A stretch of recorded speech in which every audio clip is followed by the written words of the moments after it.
अच्छी शागिर्दानी आए हैं। लाइक हम तो तेरी जात के महमूद हैं, तो लाइक सदा तेरी जात के मसजूद हैं, तो इन सारी मेरे मकसद का बंदा हूँ मैं, खुद निमाए तेरे दस्तूर की माबूद है, तो मेरी क्या बूद के मौजूद था मौजूद हूँ मैं, मेरी क्या शान के मौजूद था मौजूद हूँ मैं।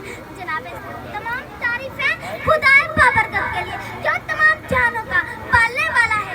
दुरूद सलाम मोहम्मद वाल मोहम्मद सल्लल्लाहु अलैहि वसल्लम। तमाम देखतिया को और सुनते कानों को सवेरा जमीन की तरफ से अस्सलाम वालेकुम। जनाब सिंधु दरिया को सिंधु डैम कहकर पार करना नामुमकिन कहने वाले सिकंदर आजम के मूर्ख नजर आए, तो कहीं पे मोहनजो दाड़ो की अजीम कदीम तहजीब की तारीफ करते हुए माहिरीन, तो कहीं पे अकबर पाशा के नूरतन में तीन वतन सिंध के नजर आए, तो कहीं पे सिंध का शाह अठारहवें आलम बनने के लिए आने वाले 11 के, तो कहीं पे दुनिया को शहर बनाने का हुनर सिखाने वाले सिंधी कौम। हाँ, मुझे सिंध के साथ नाइंसाफियां भी नजर आई, मुझे मेरे वसाइल पर कब्जे भी नजर आए, मुझे मेरे वसाइल पर कब्जे भी नजर आए।